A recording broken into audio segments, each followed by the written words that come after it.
नमस्कार दोस्तों, स्वयं स्टडी सेंटर में आपका स्वागत है।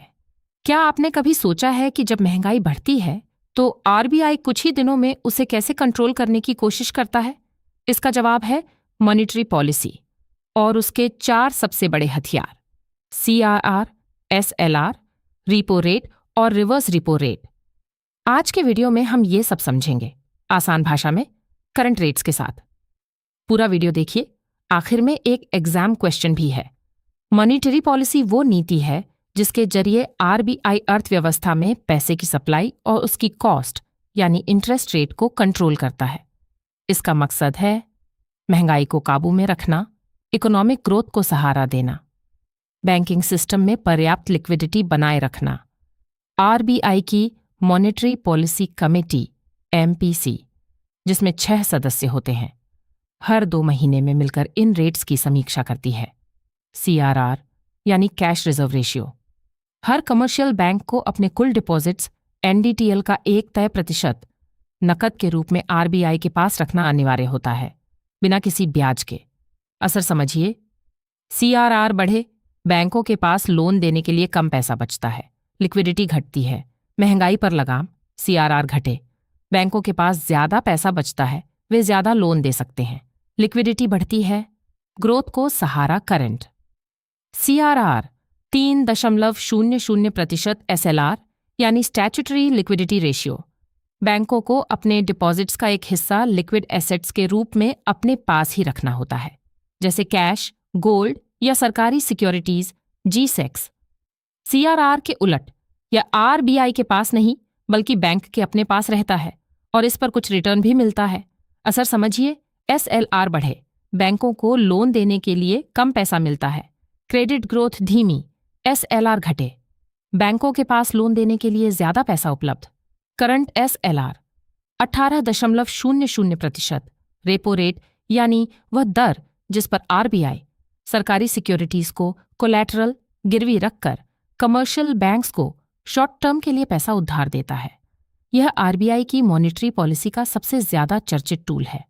असर समझिए, रिपो रेट बढ़े, बैंकों के लिए आरबीआई से पैसा उधार लेना महंगा, बैंक भी लोन महंगे कर देते हैं, ईएमआई बढ़ती है, डिमांड घटती है, महंगाई पर लगाम। रेपो रेट घटे, उधार सस्ता, लोन सस्ते, ईएमआई कम, डिमांड और ग्रोथ को बढ़ावा।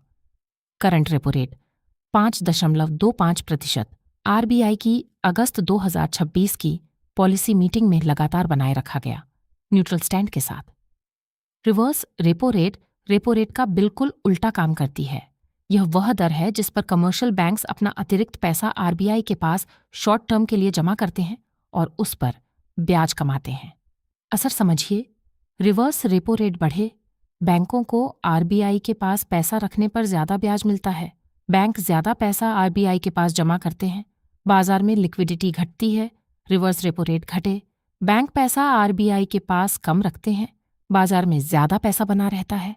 Current fixed reverse repo rate 3.35%। ध्यान रहे, अप्रैल 2022 से लिक्विडिटी अब्सॉर्ब करने का मुख्य काम अब एसडीएफ स्टैंडिंग डिपॉजिट फैसिलिटी करता है, जो फिलहाल 5.00% पर है। फिक्स्ड रिवर्स रिपो अब ज्यादातर ओकेजनल फाइन ट्यूनिंग के लिए इस्तेमाल होती है। याद रखने का आसान तरीका: एसडीएफ रेट बराबर रिपो रेट -0.25%, 5.25% -0.25% बराबर 5.00%। एसडीएफ लिक्विडिटी एडजस्टमेंट फैसिलिटी यानी एलएफ कॉरिडोर की निचली सीमा, फ्लोर है।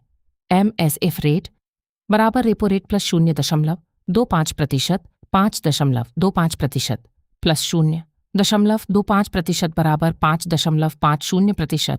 एमएसएफ एलएएफ कॉरिडोर की ऊपरी सीमा, सीलिंग है, अर्थात रेपो रेट इस कॉरिडोर के मध्य में होती है।